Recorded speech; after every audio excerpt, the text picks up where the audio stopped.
معناها نجحت يبقى التيم بتاعي هو اللي منجحني.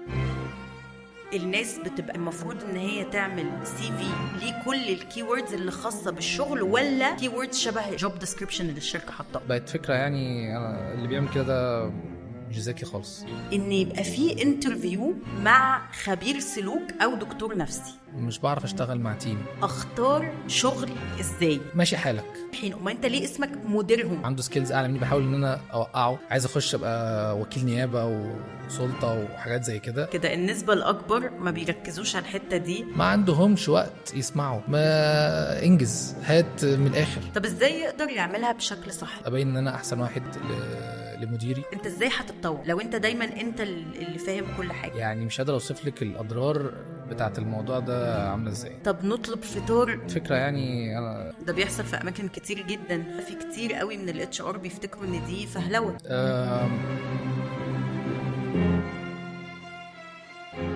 ازيك يا عمر؟ كله تمام الحمد لله. ايه الاخبار؟ عامل ايه؟ كله مية مية. اولا شكرا جدا ان انت موجود معانا النهارده، وانا سعيده قوي ان انا شايفاك not from the couch on the chair. Yes. وعايزه اعرف تحب تعرف نفسك ازاي؟ اوكي خليني ابدا معاكي من البدايه خالص، من وانا في الجامعه. انا اتخرجت من كليه حقوق جامعه عين شمس. بطبيعه اي حد بيتخرج من الكليه دي عنده هما تو كاريرز، يا اما بيشتغل محامي يا اما بيخش السلك القضائي. فانا بصراحه اخترت ان انا اخش السلك القضائي والنيابه العامه والحاجات اللي زي كده. وكان ده لازم ان انا اعمل ايفورت شويه، ان انا لازم اجيب تقدير عالي، لازم يكون جيد على الاقل. وطبعا يعني الناس اللي درست حقوق تعرف ان الموضوع ان يعدي ال4 سنين في 4 سنين ده انجاز، وان يجيب تقدير ده انجاز اكتر. فالحمد لله يعني قدرت اعمل كده. ولما اتخرجت بدات اقدم بقى في الجهات القضائيه، بس حاجاتي كانت بتاخد وقت كتير قوي، يعني سنه سنتين عشان يردوا عليكي. فما حبيتش ان انا اقعد في البيت، فبدات اسال وادور كمان عايز اشتغل. فجالي واحد من اصحابي قال لي تحب تشتغل اتش ار؟ قلت له ايه الاتش ار ده؟ فقال لي دي حاجه كده حلو، مش هتعرف قانون عمل؟ قلت له اه. قال لي درست قانون تامينات؟ قلت له اه. قال لي بس كده تمام، مش عايزين منك اكتر من كده. فرحت لاول مره اعمل انترفيو في حياتي، كان في شركه ارما جروب اللي دلوقتي ريجنال اتش ار مانجر بتاعها. هي شركه لما دخلت قالوا لي الاتش ار، قلت لهم بصراحه ما اعرفش اي حاجه خالص، انا لسه فريش ومش عارف ايه المطلوب مني ولا اي حاجه. قالوا لي بسيطه، احنا هنعلمك وهنعرفك الموضوع ماشي ازاي. دخلت. احنا عندنا في الاتش ار في سيكشن اللي هو بتاع شؤون العاملين او بيرسونال، ده بيبقى خاص الفايلز بتاعت الموظفين، بيستلم الدوكيومنتس بتاعت الهايرنج، بيستلم الحاجات اللي علاقه بالسوشيال انشورنس والليبر لو والحاجات اللي كده. فدخلت الكارير ده وبدات. الموضوع كان عاجبني في الاول، بقى ليا دور. يعني انا الاول عايز اخش ابقى وكيل نيابه وسلطه وحاجات زي كده، لقيت ان انا واخد نفس السلطه دي بس في سكيل صغير شويه اللي هو الشركه بتاعتنا. فالموضوع كان انترستد جدا بالنسبه لي. بعدين جت فتره قعدت سنه تقريبا او سنه ونص، بعدين خلاص ابتديت احس ان الموضوع ممل شويه، فبدات ان انا ابتدي اخد كورسز ليها علاقه بالاتش ار. خدت دبلومه وسيرتيفيكتس وحاجات ليها علاقه اكتر بالديفلوبمنت. وبعدين حظي كان حلو ان في حد من الكوليجز ريزايند وانا مسكت شغل مكانه لغايه ما يجيبوا حد يعني. بعدين فضلت اتطور، قعدت تقريبا 9 سنين في الشركه دي. وبعدين جات لي اوبورتيونيتي في السعوديه، كنت عايز اخد الاكسبيرينس بتاعت الجي سي سي. قعدت 3 سنين هناك في شركه برضو شركه كونستراكشن. وبعدها رجعت على مصر تاني، ومن ساعتها انا ريجنال اتش ار مانجر. طبعا بعد ما الاكسبيرينس بتاعتي زادت بدات ان انا اغير شويه في الاديوكيشنال ليفل بتاعي، وبدات ان انا اخد ماسترز في الاستراتيجيك مانجمنت، اخرج شويه بره الفيلد بتاع الاتش ار واشوف البيزنس بسكوب مختلف. لحد فعلا ما خلصتها، وبدات بعد تقريبا 17 سنه اكسبيرينس في الاتش ار. حسيت ان في مسج لازم نقدمها للناس ونساعد بيها الفريش جراديويتس والناس اللي هم لسه بيدوروا على شغل، او حد اوريدي بيشتغل بس عنده مشكله في الشغل بتاعه او مش مبسوط في الوظيفه اللي هو بيشتغل فيها. فبدات ان انا احاول ان انا اساعد على قد ما اقدر، سواء بتريننج سواء بكونسلتيشن، ساعات بعمل حاجات كارير كوتش فور فري، حاجات زي كده يعني. ودلوقتي هو انا موجود معاكي وبنحاول نوصل اي حاجه للناس انها تكون مبسوطه، ونحاول ان احنا نساعدهم في الجزء الخاص بالبزنس، ويمكن يعني حد يسمع كلامنا ويتغير يعني ان شاء الله. انت عارف انا مبسوطة قوي باللي انت بتقوله ده، لان شعار البودكاست هو استخدم قوتك في التغيير الإيجابي. فاحنا بنحاول ان احنا نزود الوعي عند كل اصحاب القرار، سواء في الشركات او في اي حاجة، ان هم يستخدموا سلطتهم او العلم اللي عندهم في انهم يعملوا تغيير ايجابي ويساعدوا بيه ناس تانية، سواء لسه بتبدأ حياتها او بتبدأ في الحاجة اللي هم عندهم الخبرة فيها ومحتاجين حد يساعدهم. فانا مبسوطة قوي ان انت كمان بتفكر بالطريقة دي. طيب، دايما بيبقى فيه سؤال بيتكرر من ناس كتير، والغريب ان هو ما بيجيش بس من الناس اللي هي لسه بادئة، هو بيجي كمان من ناس بتشتغل بقالها فترة، بقالها 5 سنين، بقالها 10 سنين. اختار شغل ازاي؟ اختار كارير ازاي؟ ايه السكة اللي انا المفروض امشي فيها؟ منهم بقى الناس اللي هي لسه متخرجين فمش عارفين يتحركوا فين او يعملوا ايه، ومنهم ناس بيشتغلوا بقالهم 5 سنين و10 سنين واكتشفوا ان هم اصلا ما بيحبوش اللي هم بيعملوه ده، وان مفيش اي هدف من اللي هو بيعمله ومش مبسوط بيه ومش حابه، بس طيب. مش عارف يتحرك. السؤال ده في بعد مهم جدا في الموضوع، ان احنا بنتكلم على احنا عندنا مشكله اصلا في التعليم حاليا، ان الجامعات بتخرج الناس مش جاهزه لسوق العمل. يعني احنا عندنا فجوه كبيره جدا ما بين الاحتياجات بتاعت الشركات وسوق العمل وما بين الناس اللي بتتخرج. انا عندي ناس كتير جدا بتتخرج من الجامعات، وعندي فرص مفتوحه كتيره جدا في الشركات. فاللي يقولك ان احنا عندنا مشكله او عندنا ازمه، لا، احنا عندناش ازمه، احنا عندنا الناس اللي بتتخرج ليها شغل، بس المشكله ان احنا مش عارفين نماتش ما بين السكيلز المطلوبه وما بين النظام التعليمي الحالي، ان هو ازاي يخرج ناس جاهزين ان هم يشتغلوا من دي 1 في الشركات وفي البيزنس وكده. لان دلوقتي بقى بمنتهى السهوله الموضوع بقى ليه علاقه بسكيلز معينه لازم تكون موجوده، احنا ما بناخدهاش في الجامعات. يمكن شويه المدارس الانترناشونال بتهتم دلوقتي بالاطفال الصغيرين، ان هم يبتدوا يدوهم حاجات ليها علاقه بالبرزنتيشن سكيلز، بالكارير ديفلوبمنت، يعلموهم ازاي ان هم يبتدوا يعملوا زي بروجكت صغير على سكيل صغير في المدارس.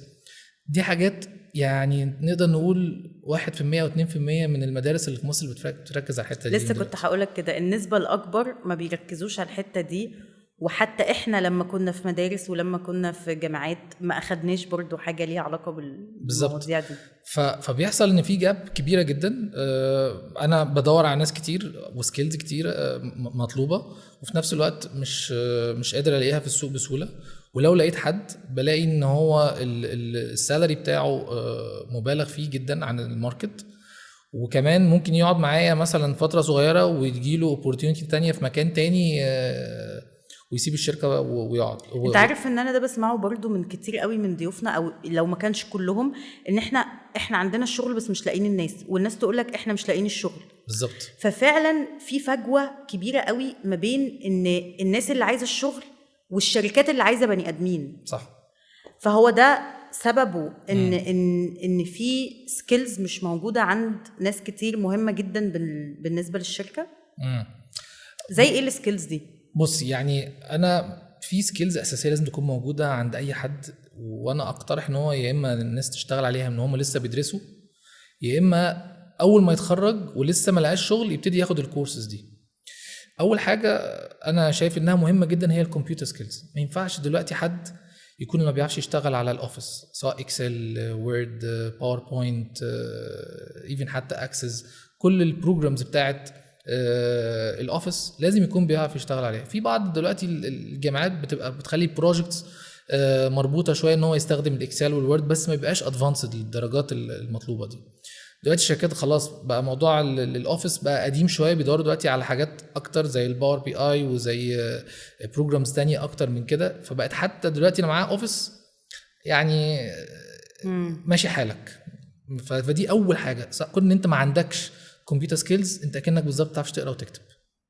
يعني بجد نفس التعبير ده. فبحس ان دي اول سكيل مطلوبه. السكيل التانية الاساسيه من وجهه نظري ان لازم دلوقتي التكنولوجي بقت، خصوصا بعد موضوع كورونا بقى عندهم الاهتمام بالتكنولوجيا بقى مهم جدا. كل الشركات دلوقتي بقت بتفكر بعد ازمه كورونا ان هم بقوا ازاي يدور على حاجه يقلل بيها عدد الموظفين وفي نفس الوقت يحافظ على نفس البرودكتيفيتي اللي بتطلع في الشغل. في الفتره اللي فاتت كانت الناس ابتدت تتوجه بقى لموضوع الاونلاين ميتينجز، ابتدت تتجه لموضوع ان هم يعملوا يدخلوا سوفت ويرز عندهم في الشركات.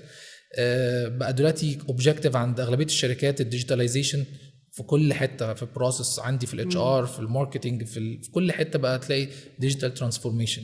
كل حاجه اتحولت ديجيتال، كل حاجه اتحولت بابلكيشنز فلازم تشوف الترندز رايحه فين وعلى طول تطور نفسك فيها. فعلى الاقل انا مش عايز تبقى حاجه واو، انا عايزك تبقى بس تبقى عندك البيسكس بتاعت البروجرامينج. ازاي ممكن تعمل موبايل ابلكيشن، ازاي ممكن تعمل ويب سايت، حاجات بسيطه جدا بس هتفرق معاك جدا.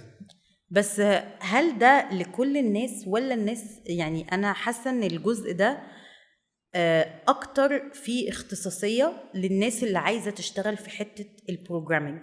بس اللي اقصده، وطبعا انا مش بعدل على وجهه نظرك يعني، ولكن دي وجهه نظري، ان يبقى في زي basic knowledge او ان انا ابقى عارف اساسيات التعامل مع التكنولوجيا.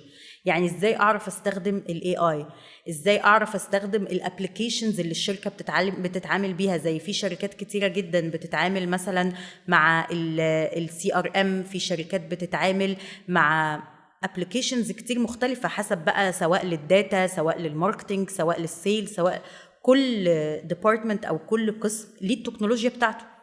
فان المفروض ابقى عارف الاساسيات بتاعه التعامل مع التكنولوجيا، لان زي ما انت بتقول كل حاجه دلوقتي بقت ديجيتالايزد. يس طبعا يعني كلامك مظبوط. خلاص الاي اي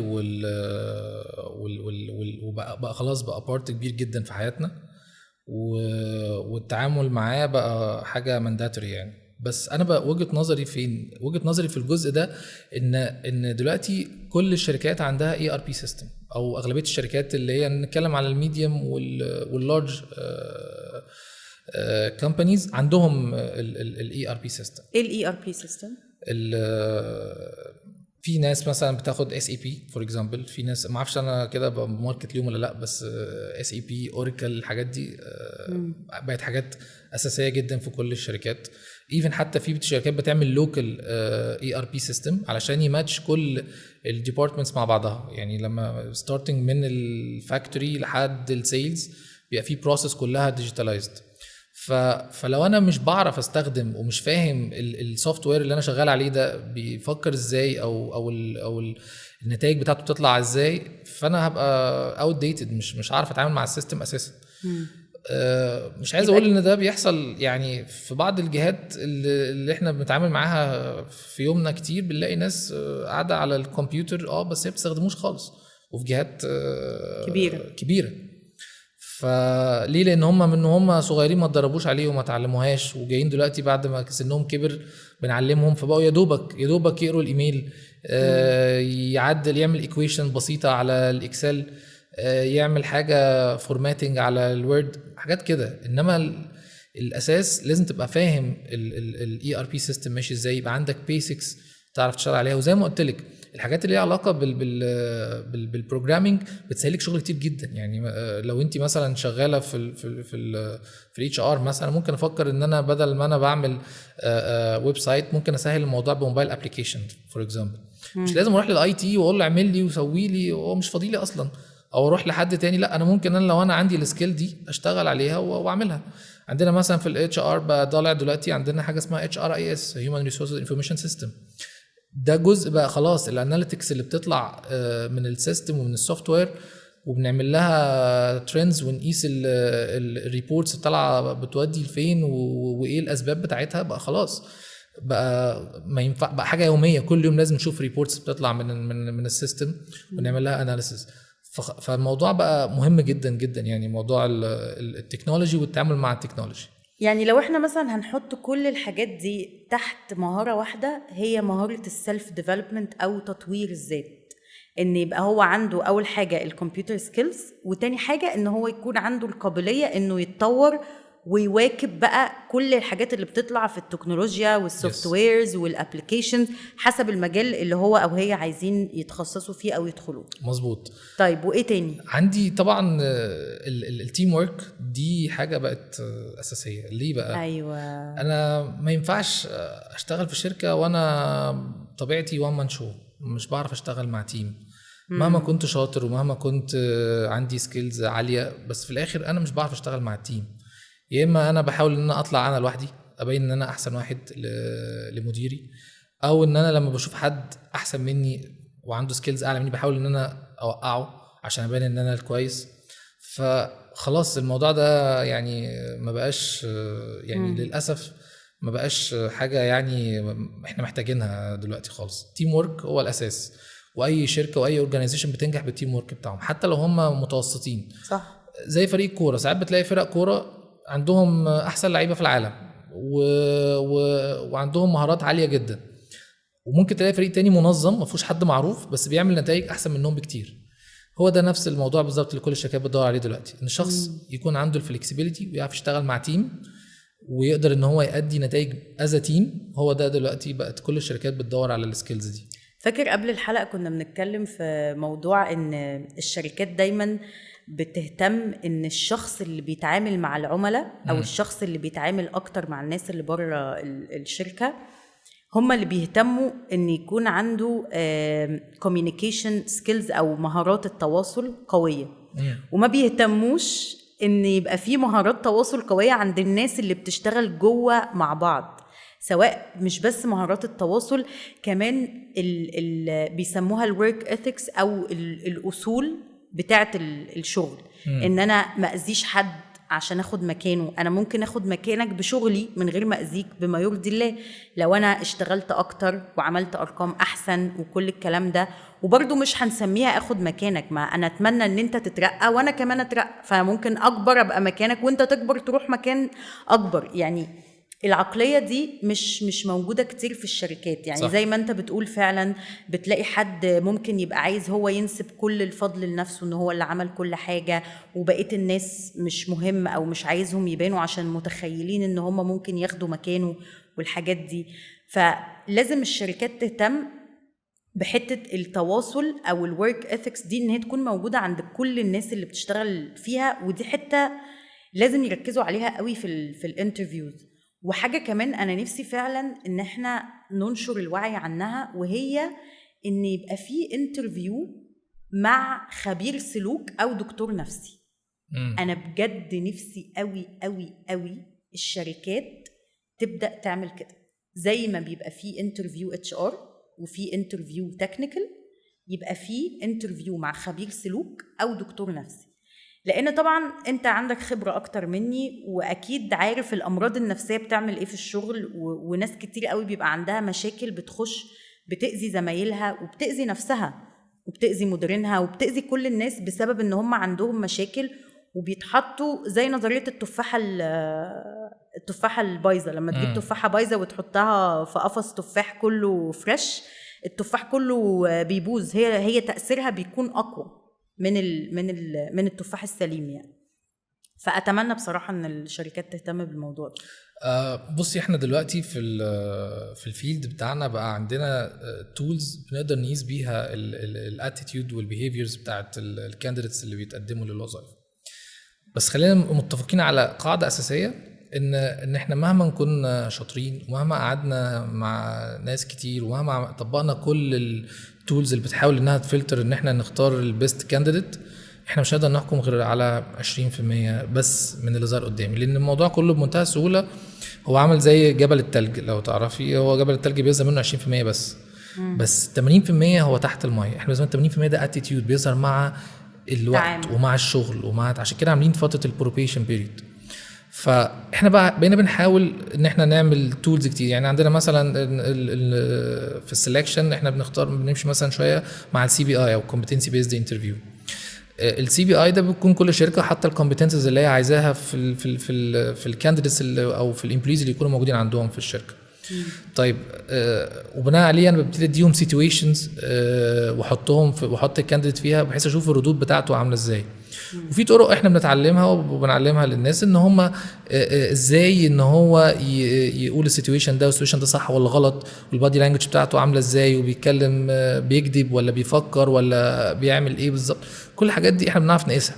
بس برضه ارجع واقول مهما كنت شاطر في الانترفيوز مش هتعرف تطلع غير 20% او 30% ماكسيموم. الباقي كله بيبان مع الشغل. الكوميونيكيشن سكيلز دي كانت السكيل اللي بعد كده كنت لسه هقول لك عليها. الكوميونيكيشن فيها جزء مهم جدا، مش حته بس ان انا اوصل المعلومه، حته ان انا اسمع. احنا عندنا موضوع الاكتيف ليسننج او ان شخص ينصت للشخص اللي بيقوله قدامه ده بقت تقريبا يعني قليله جدا جدا جدا. كل الناس بتحاول تتكلم، كل الناس بتحاول تفرض رايها، كل الناس بتحاول تبين ان هي بتعمل حاجات كويسه جدا، وحتى لو سمعك وهو ساكت بس هو دماغه مش معاكي، يفكر في حاجه تانية. سبيشالي بقى يعني للاسف اللي انا شايفها ظاهره دلوقتي طالعه جديده في جين زي، الناس اللي هم لسه الصغيرين اللي لسه طالعين ما عندهمش وقت يسمعوا. ما انجز هات من الاخر، انت لسه هتقعد تقول لي ولسه هتقعد. دي سكيل مهمه جدا جدا ان هو لازم يبقى اكتيف ليسننج، والكوميونيكيشن سكيلز بتاعته تبقى عاليه. مش هنعمم برضو في حتة الجين زي. انا عارفة ان ممكن الاغلبية، بس انا يعني عايزة اقولك ان انا الفريق بتاعي كله جين زي وكلهم بصراحة يعني brilliant communicators. Yes. بالعكس انا بحس طبعاً. ان في منهم اشطر مني. يعني في منهم انا بتعلم منهم صح. في حته الكوميونيكيشن. فطبعا ممكن الاغلبيه اللي بنقابلها، لان دلوقتي التكنولوجيا وحته السرعه بقت في كل حاجه، والناس ما عندهاش وقت تسمع، لان بقى في معلومات كتير وبقى في منافسه كبيره قوي مين هيوصل المعلومه ومين هيجذب انتباهك اكتر.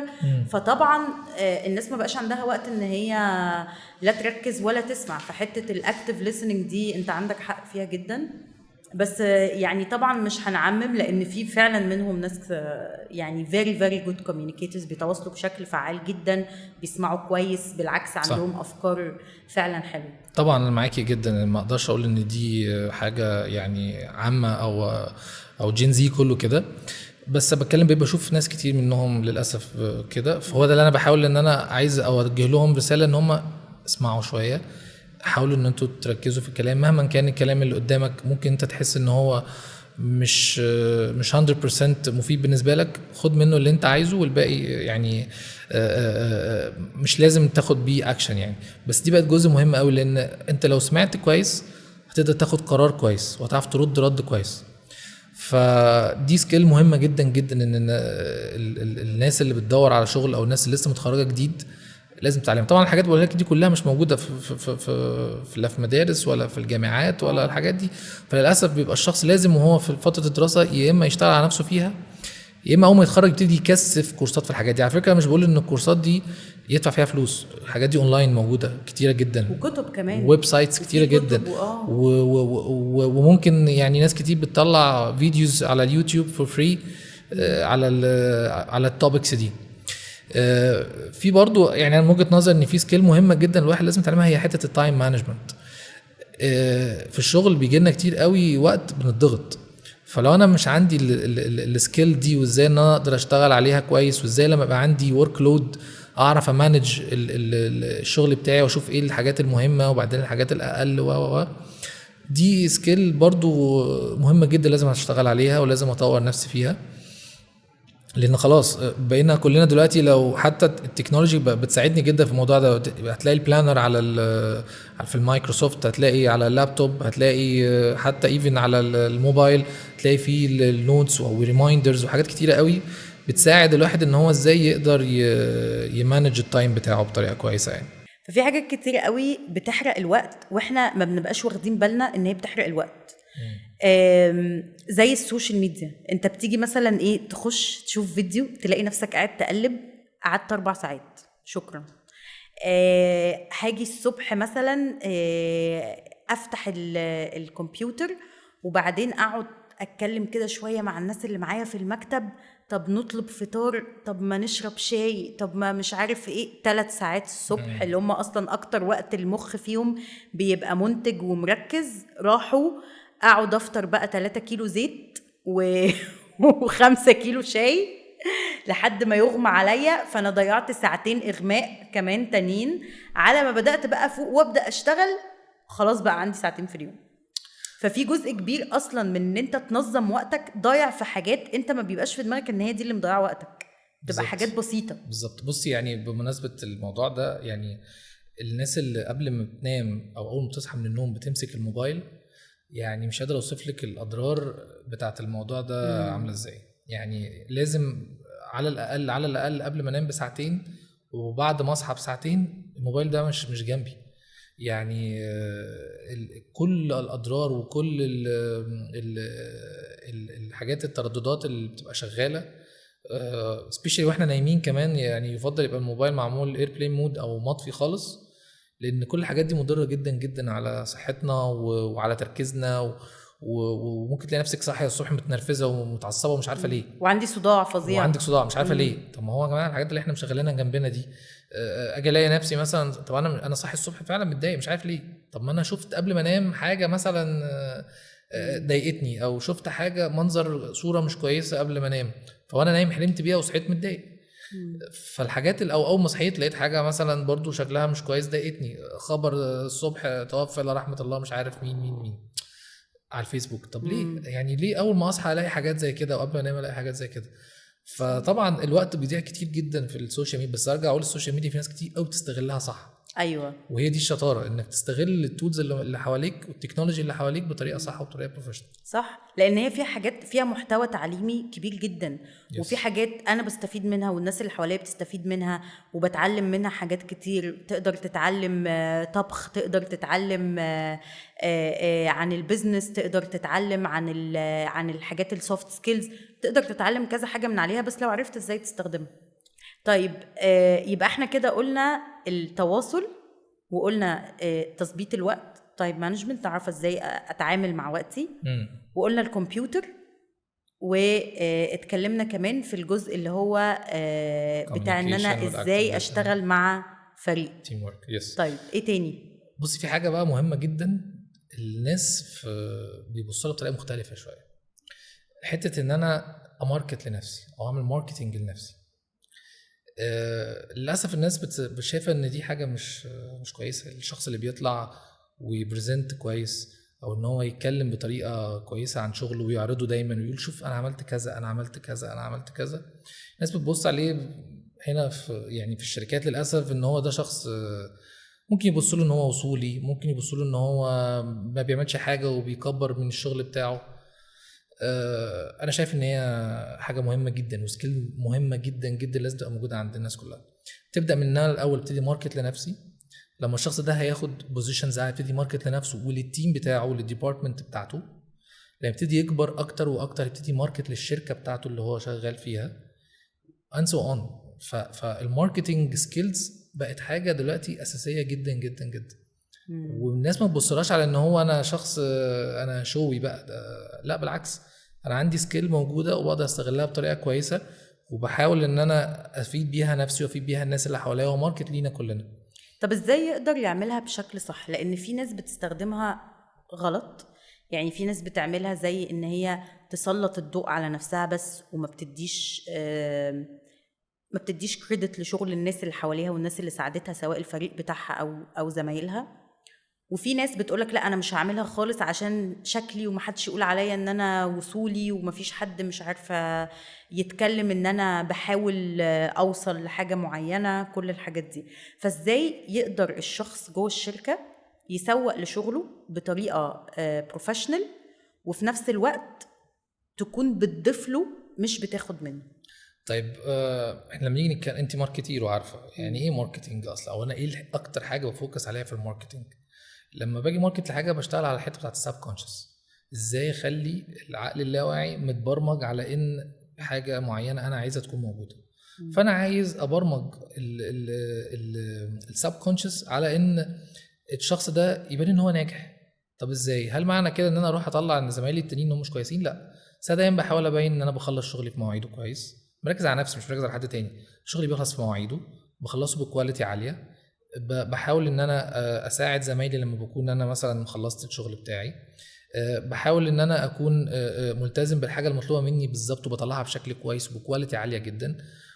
وببين ده، يعني دايما بقعد ابريزنت، بقعد ادي وقت لنفسي، بخلي شكل الريبورت اللي طالع شكله حلو. في ناس كتيره جدا، واكيد قابلتيهم وانا قابلتهم في حياتنا كتير جدا، هارد وركر جدا، بيعمل مجهود جبار في الشغل. تيجي تساليه بقى انت بتعمل ايه، بس سؤال بسيط جدا، انت بتعمل ايه، مش عارف يرد عليكي. واحد تاني تلاقيه بيعمل حاجتين ثلاثه، انت بتعمل ايه، يقول لك احسك ان هو بيعمل كل حاجه في الدنيا، من غيره الاداره دي تقع. ده نتيجه ايه؟ نتيجه ان الشخص الهارد وركر ده مش عارف ان هو يماركت للشغل بتاعه. فانت هتحس ان انت اتظلمت في حاجات كتيره جدا. طب ليه؟ ما انت عندك سكيل لازم تستغلها. مش معنى كده ان الشخص التاني غلط، الشخص التاني صح، بس هو ممكن هو بان هو بيبين ان هو شغله كويس وبيعرضه بطريقه كويسه، بقى خلاص الناس كلها متبرمجه ان الشخص ده بيشتغل كويس واكتف وبيطلع الكواليتي بتاعت الشغل شكلها حلو، فبالتالي هو احسن من الشخص التاني. فهي دي اللي انا يعني من وجهه نظري التريك البسيطه، ان انا اركز على نفسي، ماليش دعوه بالناس التانيه في البدايه. بعدين لما ابقى في ليفل سوبرفايزري ليفل او مانجيريال ليفل، ابتدي ماركت للتيم بتاعي. مش لازم اقول انا اللي عملت، لا، انا عندي مثلا حد من التيم هو اللي تعب قوي وخلص كذا، ده انا واحد من التيم بقى فضل سهران لغايه الساعه 2 بالليل باعت لي الايميل. عادي ان انا اروح اقول للجي ام ولا السي او ان انا عملت كده. هل ده معناه مثلا ان انا شخص مش كومبتنت، او هل الشخص ده هيجي بعد كده يبقى ياخد مكاني؟ خالص، بالعكس، معناه ان التيم بتاعي قوي، معناه ان انا قوي، معناه ان انا شكرا. بالظبط، معناه ان انا نجحت، يبقى التيم بتاعي هو اللي منجحني. الفكره ده للاسف مش ما هي بقاش موجود فكرة كتير. أصلا وظيفة رئيس القسم أو مدير الإدارة إن 90% منها إنه يسهل حياة الناس اللي بتشتغل في الفريق بتاعه، يس. ويعلمهم ويسوق لهم. لأن أنت دورك كمدير إن الناس اللي معاك دول تخليهم ناجحين. أما أنت ليه اسمك مديرهم؟ ليه أنت اللي بتدير؟ ليه أنت اللي بتحط الخطة؟ أو ليه أنت اللي بتحط الاستراتيجية؟ عشان أنت بتبقى شخص عندك خبرة مختلفة عنهم، أو عندك عدد سنين خبرة أكتر منهم، وانت بتتعلم منهم وهم بيتعلموا منك. يعني برضو في جزء مهم قوي احب ان احنا ننشر الوعي عنه، هي فكرة ان لو انا مديرك ده مش معناه ان انا احسن منك في اي حاجة، ومش معناه ان انا اقعد على الكرسي بتاعي اقولك انت اعمل كذا وانت اعمل كذا وانت اعمل كذا. صح. فكرة المدير ان انا دلوقتي في المكان ده انا بديلك خبرة من عندي بساعدك بيها، وانت عندك خبرة مختلفة عني فانت بتساعدني بيها. فانا وجودي هنا مش معناه ان انا افضل منك، ولا ان انا ليا اي سلطة عليا عليك، او اقول لك اعمل وما تعملش واقعد وروح وما تجيش وايه مشيت ليه ومش قاعد على مكتبك ليه ومش عارف ايه.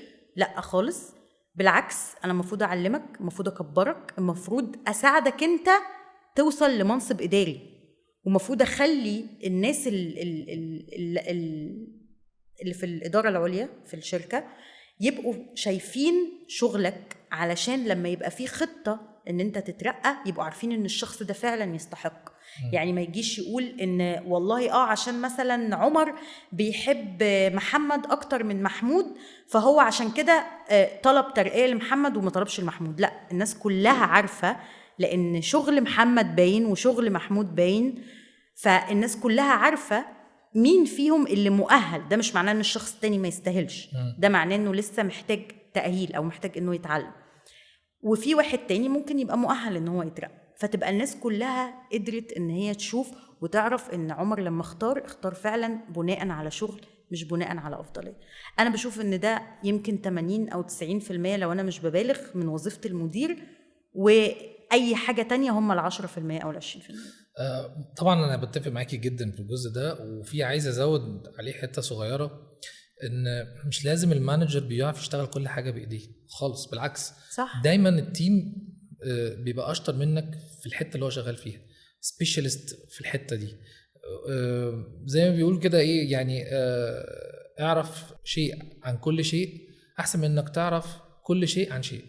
الموضوع مختلف جدا. انا مش عايز ابقى عارف كل حاجه في الجوب بتاعتك، انا عايز بس يبقى اعرف حاجات بسيطه، اعرف ان انا اتعامل معاك واتكلم معاك بنفس اللغه بتاعتك. مش معنى كده ان انا اشطر منك، لا، انت اشطر مني وانت بتعرف تعملها احسن مني، وانت عندك القدره انك بالممارسه وبالشغل بتاعك خلاص بقيت بتعملها اسرع مني بكتير. ومش عيب تقعد جنبه تقول له علمني. بالظبط. انا اتعلمت حاجات كتيره جدا جدا جدا من ناس، ولسه بتعلم وهفضل لحد ما اموت اتعلم من ناس بتشتغل معايا. وكتير قوي من الناس اعرفها من المديرين الناجحين بيمشوا بنفس الطريقه، لان انت لما تشتغل مع ناس اشطر منك هو ده اللي هيطورك. انت ازاي هتتطور لو انت دايما انت اللي فاهم كل حاجه؟ في مقوله بتقول، هي مقوله انجليزيه بتقول لو انت اذكى واحد في الاوضه اللي انت فيها او في المكان اللي انت فيه يبقى معناه ان انت في المكان الغلط. لو انت اشطر واحد يبقى انت مش في المكان الصح. صح. فلازم دايما يكون حواليك ناس عندها قدرات مختلفة عن قدراتك وعندها خبرات مختلفة عنك عشان انت تتطور. فبالعكس انك تشتغل مع حد اشطر منك ده مش تهديد ابدا. مظبوط 100%، كلام صح. ازاي بقى بمناسبة حتة ان انا اسوق لنفسي، ازاي ممكن اخلي السي في بتاعي شكله مميز ويبقى فيه الحاجات اللي محتاج يشوفها الاتش ار؟ يعني اختار ازاي الحاجات المهمه وايه الحاجات اللي انا اركز عليها، ازاي اجهز سي في علشان ازود اولويتي في ان الاتش ار يختار السي في بتاعي. طيب الموضوع ده يعني ستيبس بتبدا من، او هرجع للسؤال الاولاني سالتيه خالص اللي هو ازاي تختار الكارير بتاعك. حته ان انا اروح اجيب سي في بتاع واحد صاحبي واخد السي في واعمل له زي وغير اسمي وغير شويه حاجات ويبقى هو ده السي في بتاعي، بقت فكره يعني انا اللي بيعمل كده ده مش ذكي خالص بصراحه. يعني ليه؟ السي في هو بيرفلكت انت كشخص. انت لازم تبين في السي في انت بتعرف تشتغل على ايه السكيلز اللي موجوده عندك، ايه اللي بيميزك عن اي حد تاني موجود في الماركت. فلازم في السي في وانت بتعمله تبين الحاجات دي. طب انت لو انت مش عارف انت ايه اللي بيميزك، محتاج انك تسأل نفسك شوية اسئلة. كل واحد فينا ربنا خلقه عنده تالنت او عنده موهبة ربنا مديها له. الموهبة دي لازم يبقى عارفها بأي شكل كان، يدور عليها، يقعد يشوف، يقعد يعمل سيرفي علشان يقدر يشوف الموهبة بتاعته فين. ولو سأل نفسه شوية اسئلة بسيطة جدا هيقدر يعرف من خلالها ايه الموهبة بتاعته. يعني على سبيل المثال مثلا هو محتاج يشوف اكتر حاجة بتاخد منه وقت وهو بيحسش بالوقت بيها. انا بضيع يومي كله في حاجة معينة. ده السؤال احنا حاطينه في الاسئلة اللي على الموقع بتاعنا بالظبط. فلو انا لقيت الحاجة اللي انا بعملها دي باخد فيها وقت كتير جدا وما بحسش بالوقت، اذا انا مستمتع جدا انا بعملها، فمعناها ان انا موهوب فيها. طيب ممكن اسال اصحابي اللي حواليا اقول لهم يا جماعه هو ايه اللي بيميزني؟ لو انا مش موجود معاكم بتحسوا ايه ناقصكم؟ او لو انا موجود معاكم بضيف لكم ايه؟ في واحد يقول والله انت بصراحه بتبقى موجود بتخلي القعده كده شكلها حلو. واحد تاني مثلا ممكن لما بيبقى موجود بيحس ان في حد مسؤول بيخلي باله عن الناس وبياخد باله منهم وبيوجههم صح وبيقعد ينصحهم. في واحد تالت تحسي ان هو طول ما هو قاعد عمال يفكر في حاجات جديده. ما تيجي نخرج في الحته دي، طب ما تيجي نشوف المكان مش عارف فين، طب ما تيجي نعمل ايه. فممكن الحاجات دي كلها تبين لك فين التالنت بتاعتك. ممكن برضو لو هنيجي نسأل على حاجة تانية، انت بتحب تساعد الناس في ايه؟ يعني في حاجات احنا بنعملها بدون مقابل.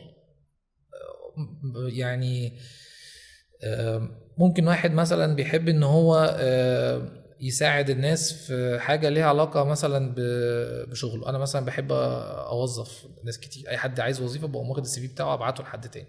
دي ممكن تكون حاجة بتساعد ناس كتير.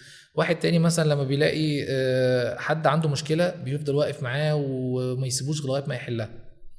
فالحاجات دي حتى في البيت واحنا قاعدين بتحسي كده ما بين الاخوات وما بين الاسره عموما او في العيله، الشخص ده معروف ان هو في حاجه مميزه فيه، ده جينيوس العيله، تلاقيه قاعد على الكمبيوتر ومش عارف ايه ومع التكنولوجي. ده مثلا واحد بيحب يصلح الحاجات اللي بايظه. فكل واحد بيبقى عنده تالنت. لو عرفت تركز على التالنت دي وتطلعها صح وتستثمرها صح، انت بدايتك لاختيار كارير صح هتعمل السي في بتاعك بطريقه بروفيشنال وهتركز عليها في السي في. ان انا اخد سي في بتاع واحد سي مثلا هو بيشتغل في الفاينانس وانا بقدم على وظيفه في السيلز، ما هو الفاينانس ده راجل بيهتم اكتر بالديتيلز، بيهتم بالارقام، بيهتم بكل التفاصيل اللي موجوده في اي حاجه بيشتغل فيها. في حين ان السيلز لا، بيحب ان هو يبريزنت نفسه، بيحب يبيع، بيتكلم كتير، بيحب يكومينيكيت بشكل كبير جدا. فما ينفعش اخد نفس السكيلز اللي موجوده هنا احطها زي ما هي هنا، لا لازم اشوف انا ايه اللي انا ايه اللي بيميزني، ايه الموهبه بتاعتي، وابتدي احطها في السي في. كمان بشوف اخطاء رهيبه في السي فيز، وعلى فكره مش من الناس لسه فريش جراديوس، بالعكس انا بشوف ناس عندها اكسبيرينس وبيعملوا واحد مثلا ممكن تلاقيه كاتب انا بشتغل في شركه كذا، ومش كاتب هو كان بيشتغل ايه، المين ديوتيز بتاعته او الجوب ديسكريبشن بتاعه مش كاتبه، او مش كاتب يشتغل من سنه كام لسنه كام. طب انا هعرف منين؟ واحد مثلا كاتب مش كاتب مثلا هو ساكن فين. طب انا محتاج اعرف انت انا ما عندي مثلا سي الشغل بتاعي في مكان في القاهره وانت ساكن في محافظه من محافظات مصر كلها. طب انا عايز واحد من القاهره، فلازم تقول لي انت على الاقل ساكن فين. حاجات كتير بتبقى موجوده مطلوبه في السي في ما بتبقاش الناس بتتكلم عنها. برضو بشوف حاجات تانية يعني، واحنا بنعمل السي في لازم ارتب السي في بطريقه صح، اشوف انا شغال فين دلوقتي ابدا بيها، بعدين اللي قبلها الوظيفه اللي قبلها الوظيفه، مش ابدا بقى اشوف انا اول وظيفه اشتغلت فيها ايه وبعدين اقوم راجع بقى ايه امشي معاك الكارير اللي تحت. ده بالنسبه لي غلط جدا. انا يهمني ان انا اعرف انت دلوقتي شغال فين عشان ما اقعدش اضيع وقت. الاتش ار بيجي له مش قادر اوصف لك يعني بالمئات لما بيقدم على اي بوست، لما اي بوست سوري بينزل والناس بتقدم انها تشتغل في الشركه دي. طب انا ما عنديش وقت ان انا اقعد افلتر كل السي فيز دي. ما هو ده كان من الاسباب الرئيسيه ان احنا عملنا البودكاست ده، لان كل ضيف بياخد بحد اقصى 10 سي في وبيساعدهم ان هم يلاقوا شغل في الشركه بتاعته. فكان برضو من اهم الاهداف اللي كانت عندنا ان الاتش ار بيجيله الافات السيفيهات، وطبعا مش كل الناس بتاخد فرصه ان هي تتشاف. فاحنا كنا بنحاول ان احنا نساعد على قدر الامكان ناس ان هي تتشاف. ففعلا ده حقيقي صح. الجزء الخاص بحته ان حد يساعدني في الفلتريشن ده، بقى دلوقتي ناس الشركات كمان بتستخدم التكنولوجي في الموضوع ده. بقيت خلاص بقيت بروجرامز بتنزل، لو انا شغال باي ار بي سيستم فهو بيعمل لي كل السكريننج وبيعمل لي كل الفلتريشن بس بكي ووردز بتتحط، خلاص انا اقدر اطلع كل اللي انا عايزه يعني. مهمه قوي الحته دي. طيب ازاي بقى اقدر اعرف الكي ووردز للشغلانه اللي انا يعني انا مثلا دلوقتي بشتغل في الماركتنج، فبحتاج احط الكي ووردز اللي هي زي السوشيال ميديا وماركتنج استراتيجي ومثلا ديجيتال ماركتنج وكوميونيكيشن وبابليك ريليشنز ومش عارفه ايه. فهل الناس بتبقى المفروض ان هي تعمل سي في ليه كل الكي ووردز اللي خاصه بالشغل، ولا كي ووردز شبه الجوب ديسكريبشن اللي الشركه حاطاه؟ بصي هو يعني ده بيختار على اساس ايه؟ بيختار على اساس الجوب ديسكريبشن اللي في تكنولوجي دلوقتي بتطبق اللي هي الاي تي اس. الاي تي اس هو بيعتمد اكتر على كي ووردز معينه ببقى انا حاططها في السي في، بتخلي السلكشن بيبقى اسهل. يعني وانس ان انا لقيت مثلا انا بدور على حد في السيلز فحاطط كلمه سيلز، فاول ما يلاقي حد عنده سيلز هيقوم مطلعه في الفلتريشن ده خلاص ده اوكي اكسبتد. حاطط مثلا كومبتنسي ليها علاقه بالكوميونيكيشن يدور على كلمه كوميونيكيشن يقوم مطلعه. الحاجات اللي زي دي هي بتسهل لي الفلتريشن وبتقلل عدد كبير، بس مش معنى كده ان هي دي الصح. يعني انا هرجع واقول برضو التكنولوجي مهما كانت تكنولوجي بس لازم انا احط الهيومن تاتش.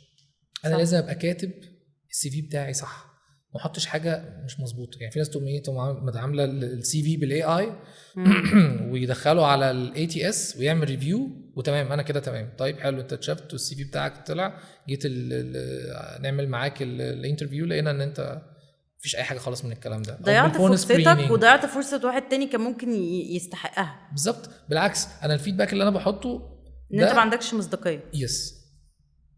فخلاص انت كده شخص اصلا ريجكتد من قبل ما تيجي تقعد معايا اساسا. بالفون سكريننج على فكره بنطلعه.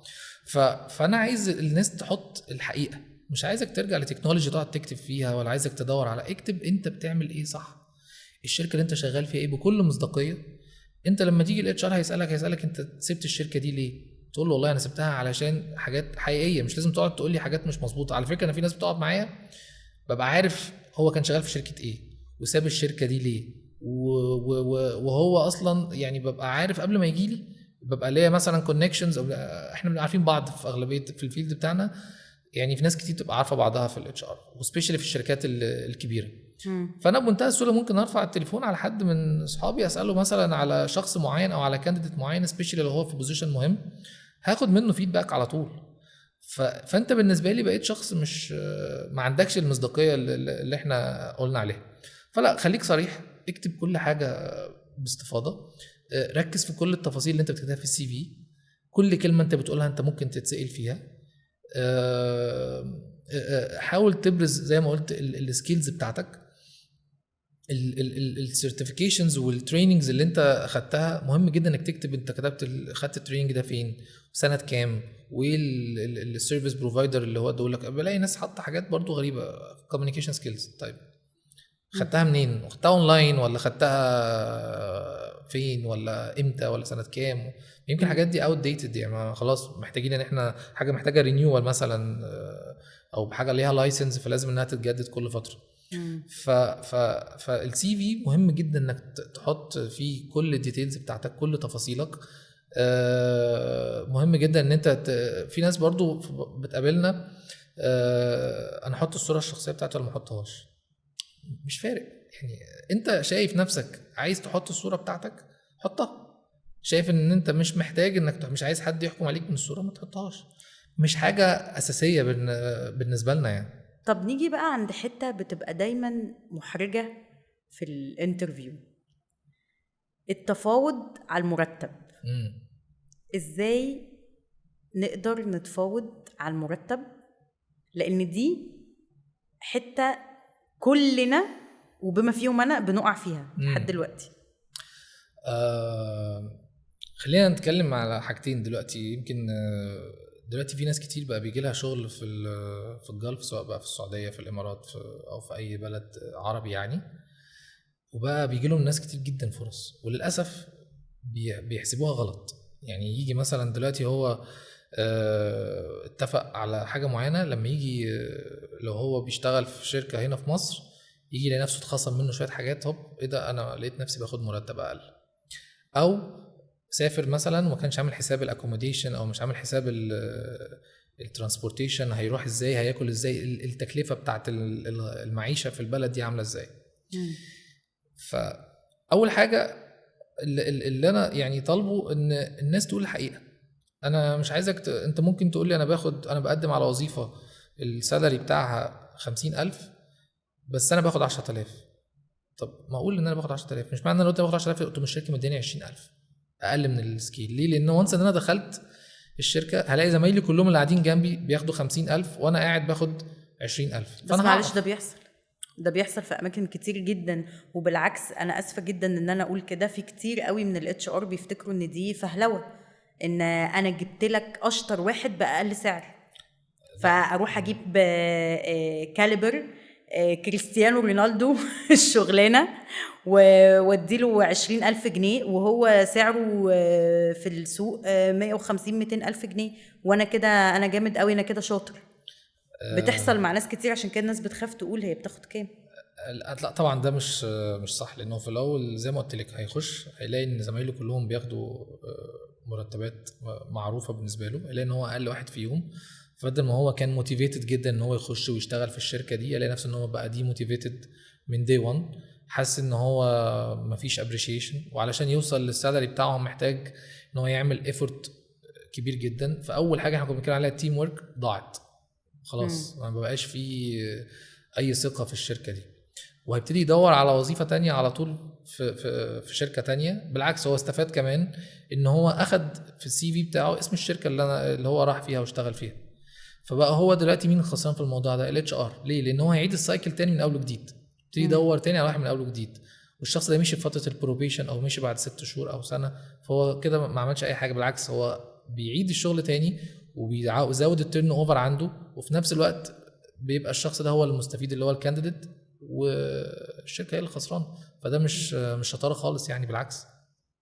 اوكي. فمهم جدا ان انت تقولي السالري بتاعك الصح، حتى لو بعيد عن الوظيفه اللي انا بقدم، لان كل الشركات خلاص بقى عندها سالري سكيل، فسالري سكيل للجوب دي بيدي كذا، مش هينفع يديله اقل من الرقم ده، الا بقى لو يعني حاجات ما عندهمش اصلا بيسك، او شركه مثلا ستارت اب او حاجه زي كده، فيبقى الموضوع شويه مختلف، بيبصوا لها بطريقه تانية. بس احنا بنتكلم ان جنرال، اغلبيه الشركات بيبقى عندها سالري سكيل شغالين بيه، وفي بعض الشركات وهي بتنزل الجوب اد او الاعلانات عن الوظائف بيبقى كاتب السالري انا من كذا لكذا، بيتراوح من كذا لكذا، بحيث يوفر على نفسه ويوفر على الكانديديت اللي هو بياخد مرتب اعلى ما يقدمش، واللي بياخد مرتب اقل يبقى عنده طموح ان هو يجي يشتغل في الشركه دي.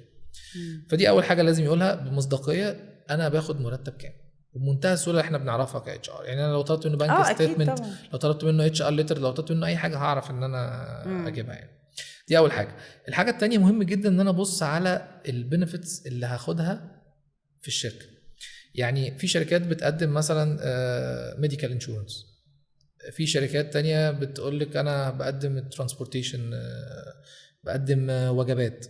الحاجات دي بيبقى ليها كوست، فدي ممكن تاثر عليا وانا بحسب الاوفر. انا والله مثلا في شركتي ما باخدش لا وجبه، وبروح وباجي على حسابي، والموبايل اللي هم اللي بصرف من جيبي. فطب انا لو لقيت شركه بتديني كل الكلام ده وبنفس السالري بتاعي، which is mean ان هو السالري كده بياخد مرتب اعلى. فمهم قوي ان هو يشوف كل البنفيتس، يسال عليها كل البنفيتس اللي هو بياخدها ايه.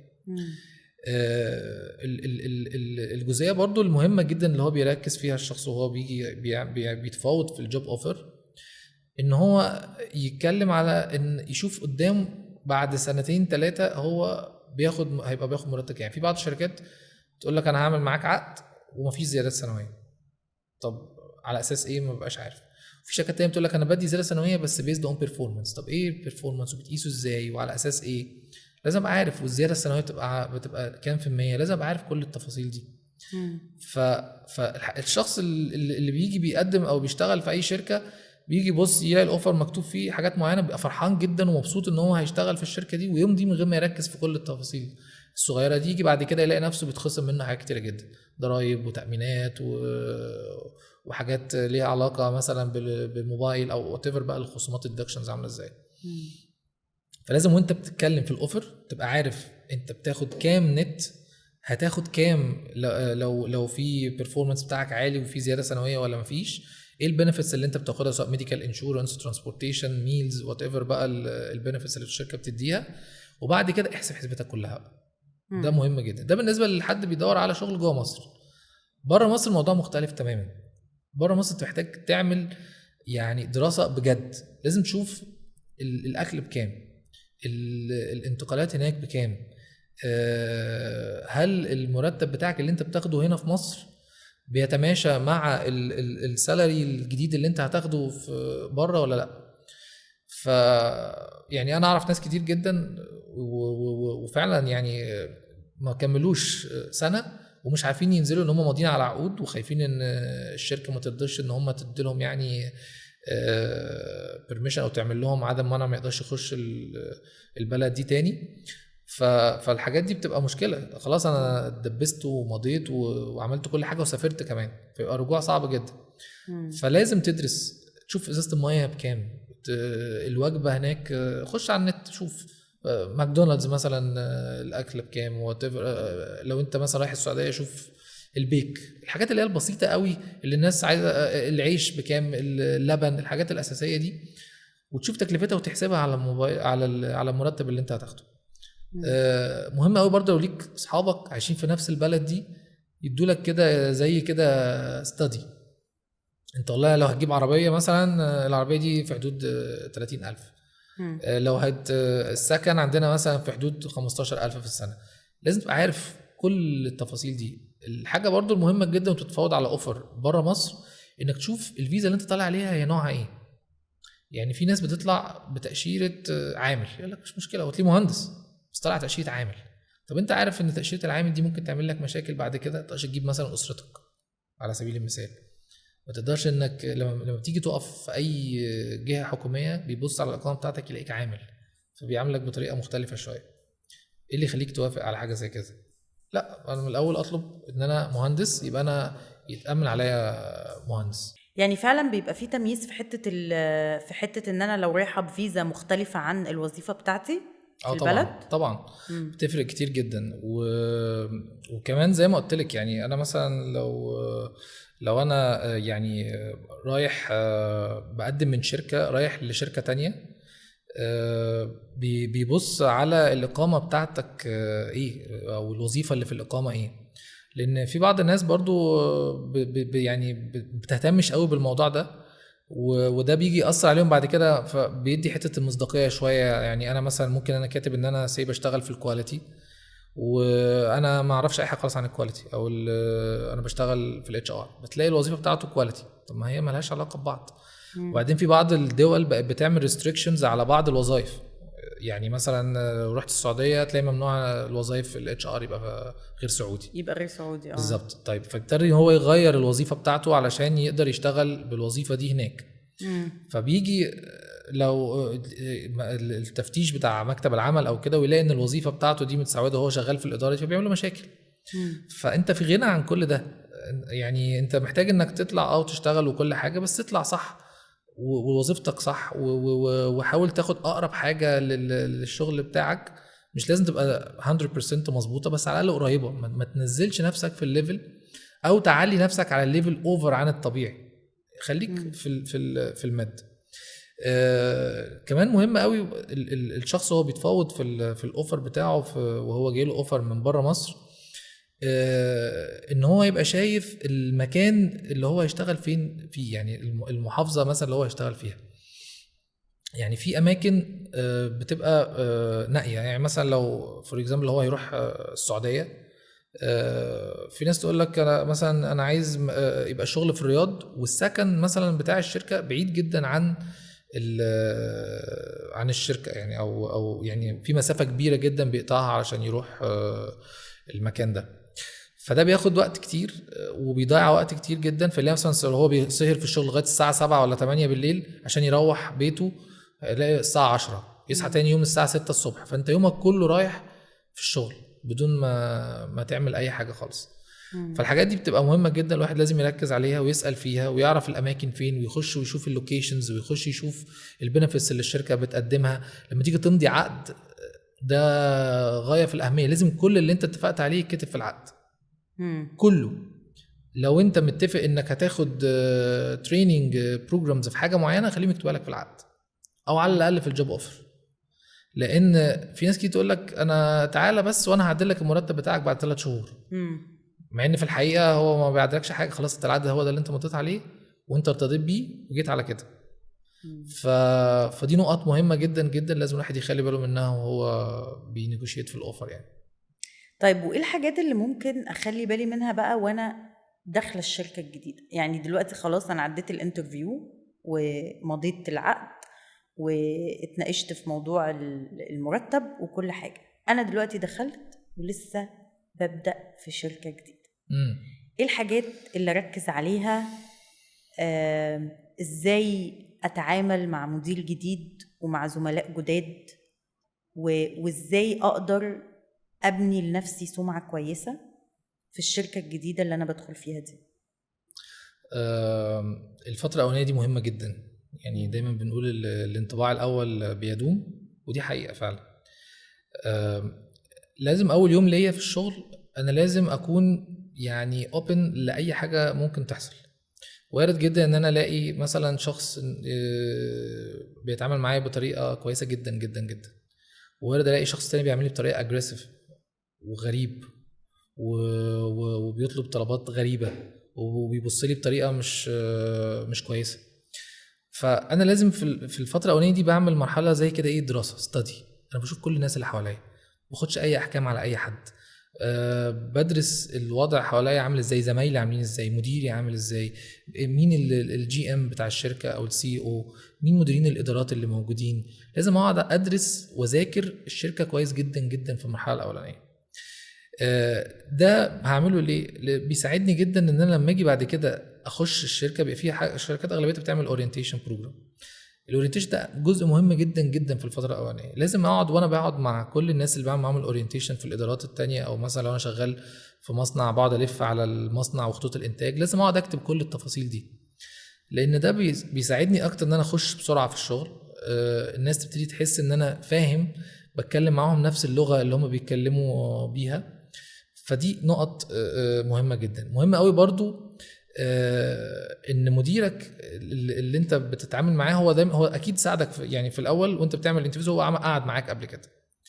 فانت مهم ان انت وانت قاعد معاه انك تركز على الحاجات اللي هو اختارك على اساسها. لازم تعرف هو شايف ايه فيك كويس، وايه اللي هو كان عنده نقط محتاج ان انت تشتغل عليها، عشان هو حتى لو الشركه ما ادتلكش التريننج ده، اشتغل انت على نفسك انك تاخد التريننج ده. لان اول 3 شهور هم فتره بروبيشن، فلو انا ما عدتهاش فبتعمل مشكله. يعني انا شفت ناس كتير جدا جدا في اول 3 شهور بيخشوا يعملوا صدامات مع كل الناس اللي حواليهم.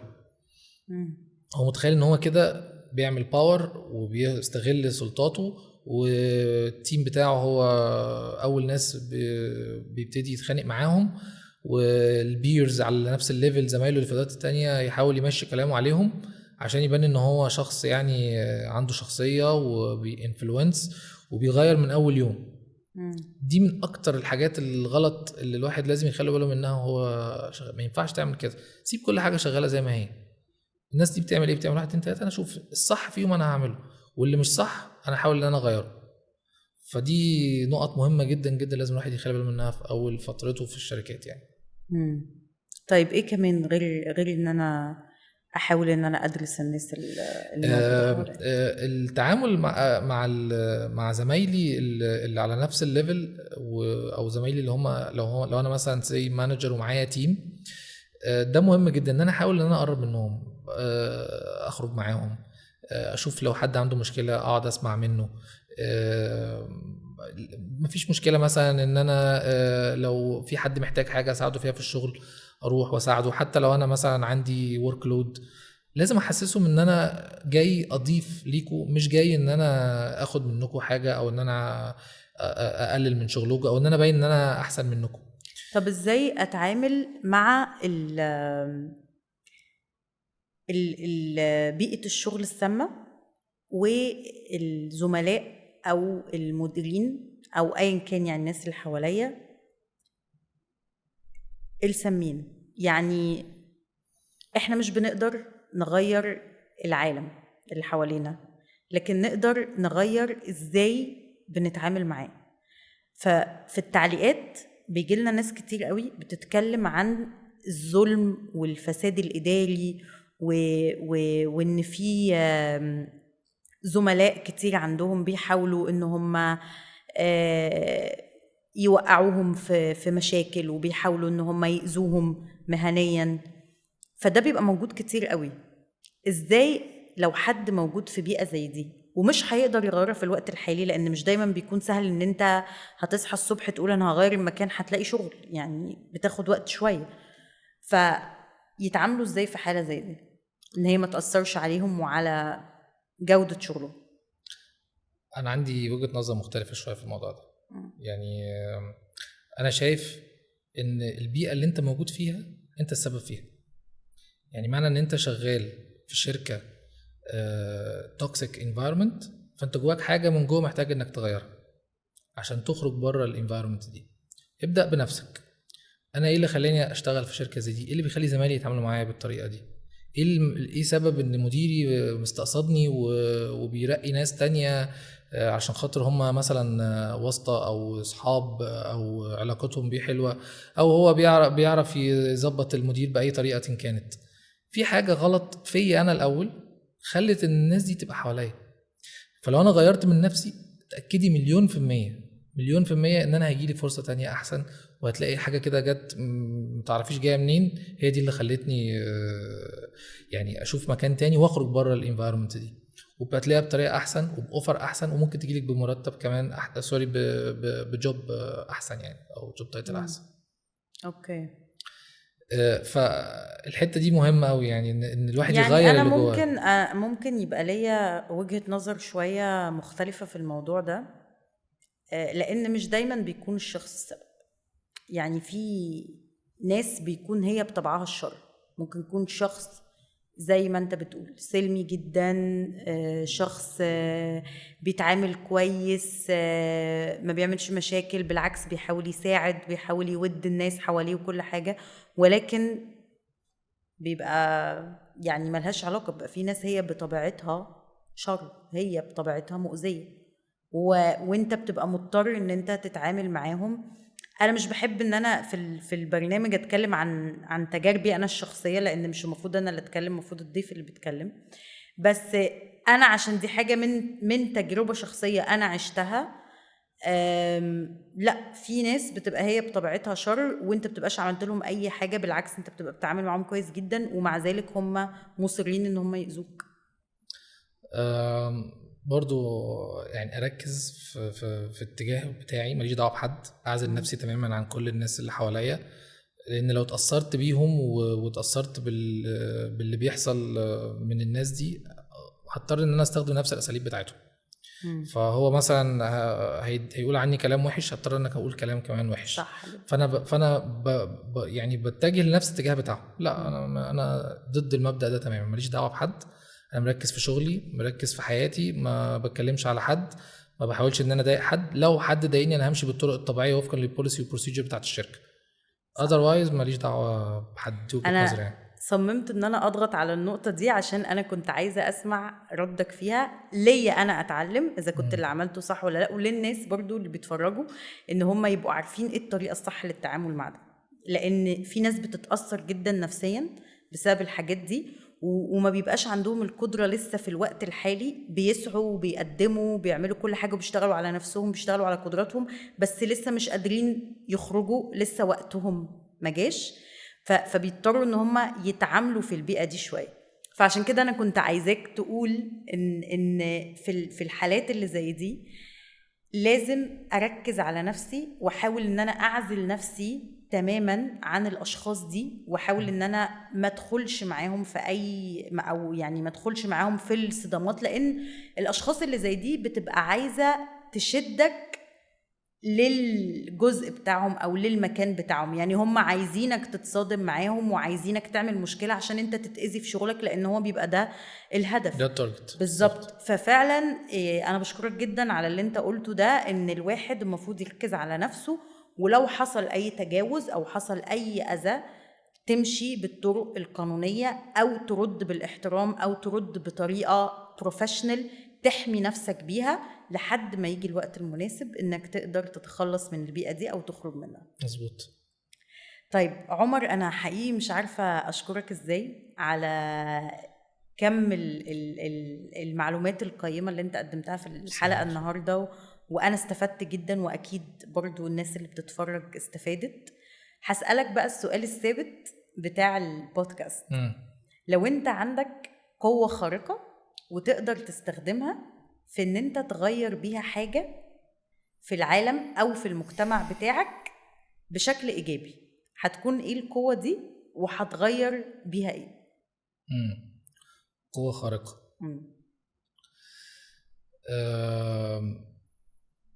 ده سؤال افتراضي، فانت اطلق لخيالك العنان بقى. يعني هو بس الواحد لو هو هيفكر، لو في ايده ان هو يغير حاجة بجد، انا هحتاج ان انا اغير نظام التعليم بشكل عام، مش بس في مصر، في العالم كله.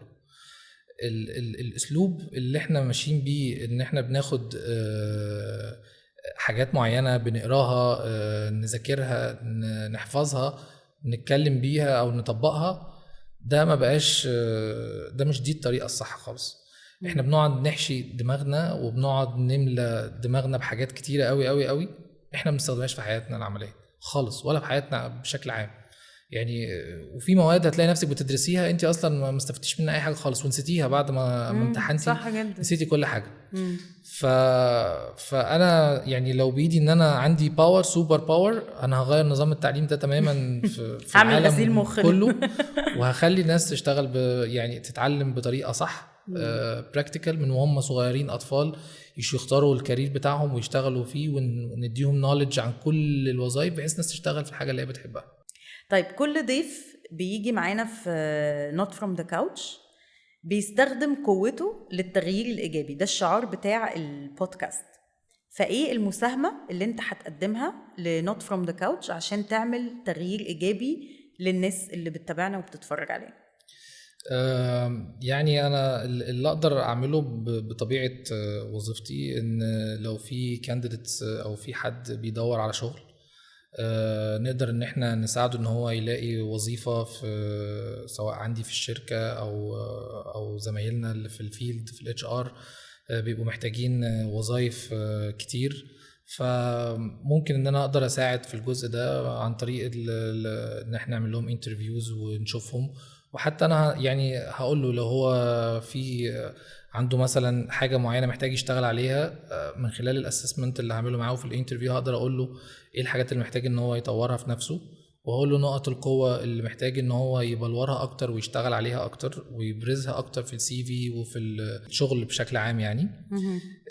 وطبعا يعني انا موجود لاي استشاره او اي حد محتاج اي حاجه سواء على السوشيال ميديا او حتى على الواتساب او على وات ايفر التشانل في اي سؤال ليه علاقه بالكارير او ليه علاقه بحياتهم العمليه. انا يعني هبقى مبسوط جدا وانا بجاوب على اسئله الناس في الموضوع ده يعني.